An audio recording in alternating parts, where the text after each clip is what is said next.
Alright everyone, so I'm doing an unboxing today. Just got a little something in the mail. As you can see, it's another Panasonic camera. Got this one from Best Buy, and it was, one, too good of a deal to pass up. They have some great pricing right now, and so does B&H on Panasonic, some of the lenses, as well as the cameras themselves, especially previous models.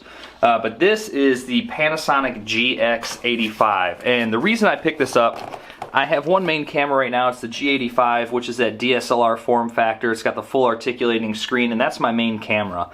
Really getting into 4K, and I've acquired a lot of mirrorless lenses for this Panasonic, so I'm really excited about the size of my kit and the capability it can do.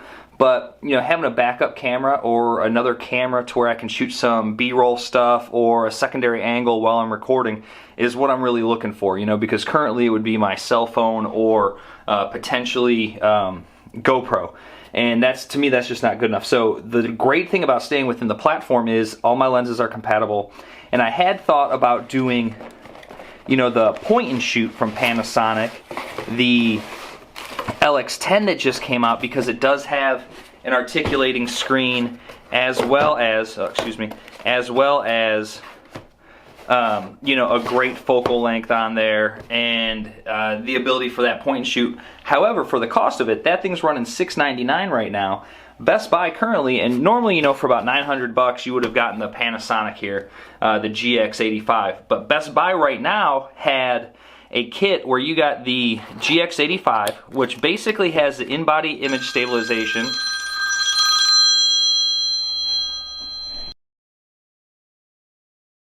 And so basically the GX85 has the same internals for the most part as the G85. The G85 isn't that DSLR form factor, which to me is a little more comfortable. Some things I'll compare in a later video between the two, but just off the top, it's going to have the 4K, the same frame rates. It's going to have the in-body image stabilization, the same as the G85, which is fantastic. So, crack this thing open.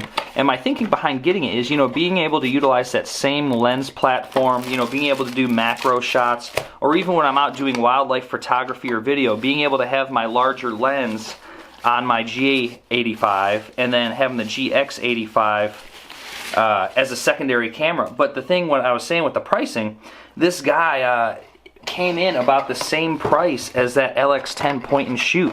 So they had this kit with the 12 to 32 lens on there for that same $699. So I was able to get a fully functioning, better quality 4K camera. Oh, that's my same lens platform with some more features at the same price as that point and shoot. And really, as far as being compact, this guy with that little 12 to 32 on there, which is going to be a very similar focal range as the point and shoot, which had the equivalent of 24 to 70, where this is equivalent of, I guess, 24 to 64, so almost the same. Compact, it's going to be very close and very easy to conceal in a back pocket. So I didn't think I'm losing anything on size there.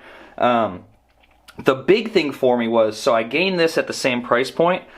Best Buy had it, and if you look on their second page in their other bundles, you got the 45 to 150 lens for free. So I got this $250 lens in there at the same price point as the point and shoot and everything else. And my intention, I'll probably sell this just because I'm anticipating the release of the 50 to 200 at the lower f-stop that Panasonic is releasing in the spring. So after I sell this for $200 to $250, I'm really getting this guy for about $450 with that 12 to 32 pancake lens, and coming out way ahead. So the open boxing, of course, you got your small strap, battery. Now this is one thing that's a little different. It's a different battery than my G85, and I really wish they would have been compatible, just because it would have given me a lot more flexibility, but I can't really complain there. I would have had to get a different battery with the point and shoot anyway. Manual, which I'll be pretty familiar with. And as I use this, I will do a review on this. The review on the G85 is coming, but I'm super excited for this guy. As you can see, the layout is really good on the screen. You've got your viewfinder. It's a little different from the G8, excuse me, the GX8, where this doesn't articulate, but you do have an articulating touchscreen in the back, you know, that's going to tilt up and down. So, you know, if you are doing some shots that are low to the ground, you're going to be able to have a good view. Or if you're doing them above your head, you'll be able to have a view downward as well. Now, it's not fully articulating like the G85, but again, my plan and my ecosystem is that this is going to be a B-roll camera or a secondary camera for me. And that in itself, I'm not necessarily going to need a fully articulating screen because that's what I have the G85 for. So, excuse me if I tripped up over the names and the G85, the GX85, the GX8, all that in this short video, but here's a quick unboxing, and go pick up this deal at Best Buy. I'm not sure how long it's going to last, but this is probably one of the best camera deals you're going to find this time of year between the Panasonic lineup. You know, they have a great price on the G7 right now. I definitely recommend the G85. It is probably the strongest camera in their lineup until the GH5 comes out in the spring. But this is going to be a fantastic option for me as a backup camera, a B-roll camera, or a secondary camera that I can have with me and have a different lens option on there when I'm out shooting some wildlife. So I hope you enjoyed the open box. And again, here's a quick look at that 12 to 32.